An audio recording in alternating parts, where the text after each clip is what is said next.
is a true story that happened in my town.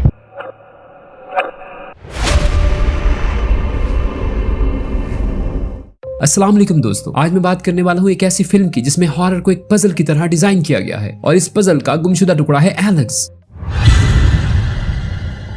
Film शुरू होती है एक नॉर्मल दिन की तरह। मेब्रूक के एक स्कूल के तमाम क्लासरूम्स में बच्चों की आवाजें सुनाई दे रही हैं। सिर्फ एक क्लास टोटल एब्सेंट है और इस क्लास की टीचर जस्टिन गैंडी हैं। 18 में से 17 बच्चे मुकम्मल तौर पर गायब, सिवाय एक बच्चे के जिसका नाम एलेक्स लिली है। बाकी 17 स्टूडेंट्स रात 2:17 पर अचानक गायब हो चुके हैं। एलेक्स की खौफजदा आंखें और जस्टिन की बेचैनी बताती है कि यहाँ कुछ बहुत गलत हुआ है। ये डिसअपीयरेंस पूरे टाउन की फिजा बदल देती है। तमाम पेरेंट्स का शक जस्टिन गैंडी पर जाता है कि आखिर उसी की क्लास के बच्चे ही अचानक क्यों गायब हो गए। इसी वजह से उसे स्कूल से सस्पेंड भी कर दिया जाता है। पुलिस इन्वेस्टिगेशन शुरू होती है। कैमरा फुटेजेस और तमाम सोर्सेज के जरिए सुराग ढूंढने की कोशिश की जाती है, लेकिन मुकम्मल नाकामी।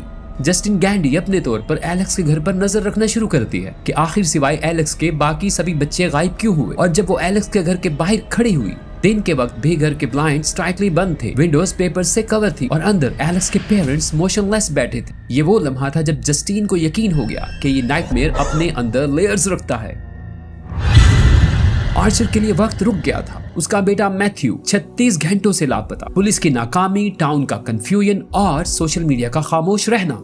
आर्चर इस तमाम वाक़े में कहीं ना कहीं जस्टिन को कसूरवार जरूर समझता है। वो जस्टिन को स्टॉक करता है, उसे तंग करता है, हत्ता कि उसकी गाड़ी पे विच तक पेंट कर देता है। आर्चर अब खुद से इन्वेस्टिगेशन का फैसला करता है। वो अपने पोर्च पर बैठकर हर डोरबेल फुटेज बार बार देखता है। हर शैडो, प्रोफाइल और हर रनिंग स्टेप आर्चर के लिए एक क्लू है। फिर वो टेरिफाइंग पैटर्न सामने आया। तमाम मिसिंग बच्चे बिल्कुल एक ही वक्त पर रात 2:17 पर एक अनजान डायरेक्शन की तरफ भागते नजर आए। आर्चर के अंदर की दुनिया टूट गई। ये कोई कोइंसिडेंस नहीं था। वो समझ ही नहीं पा रहा था कि क्या ये कोई अनसीन फोर्स थी जो इन सब बच्चों को खींचकर एक ही जगह पर जमा कर रही थी। कि अचानक एक दिन प्रिंसिपल मार्कस उसके सामने इन लापता बच्चों की तरह भागता हुआ जस्टिन को मारने की कोशिश करता है।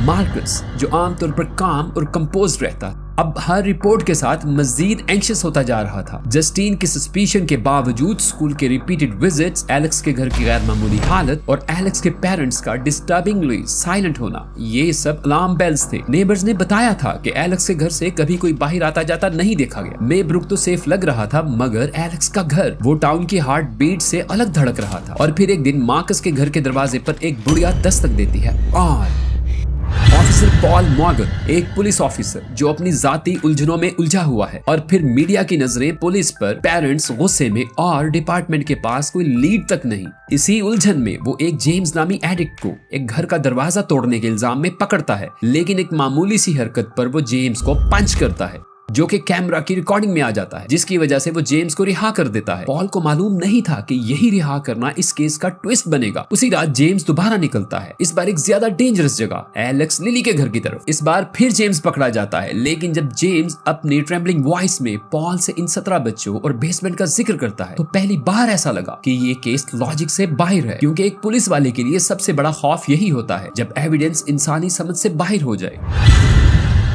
जेम्स चोरी करने आया था। शीशा टूटा, खिड़की खुली, अंधेरे ने उसे कवर दिया, लेकिन वो जैसे ही बेसमेंट का दरवाजा खोलता है, हवा की नमी, स्टेयर्स की खाली इको और नीचे की खामोश डार्कनेस उसे अंदर खींच लेती है। वो नीचे जाता है और फिर दुनिया रुक जाती है। एलेक्स वो बच्चा जिसकी आंखों में खौफ और थकन दोनों साफ नजर आ रहे थे। इसके पेरेंट्स मोशनलेस, एक्सप्रेशनलेस, जैसे किसी इनविजिबल हाथ ने इनके माइंड पर कब्जा कर रखा। घर की वॉल्स में से अजीब सरगोशियां गुजरती, रातें हवा से ज्यादा सर्द लगती और बेसमेंट में मौजूद हिप्नोटाइज्ड बच्चों की हकीकत इसकी पूरी दुनिया को बदल देती। एलेक्स जानता था कि कोई भी इसे बचाने नहीं आएगा। इस नाइटमेयर का सामना उसे खुद करना होगा और क्लाइमेक्स में अपनी उम्र से ज्यादा हिम्मत दिखाता है एलेक्स। इसी एक बच्चे का फैसला जो पूरे मेब्रूक में इस खौफ की लहर को तोड़ देता है जिसने टाउन को जकड़ रखा था।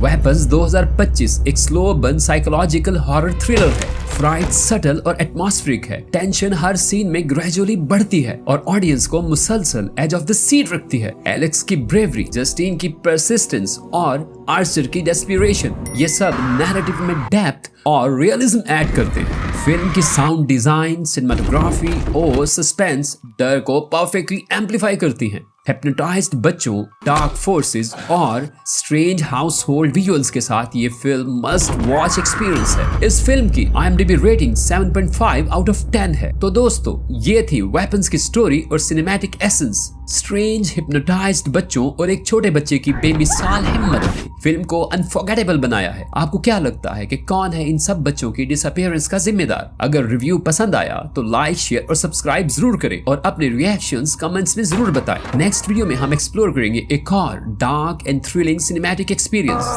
तब तक के लिए स्टे फिल्मी, स्टे स्पूकी।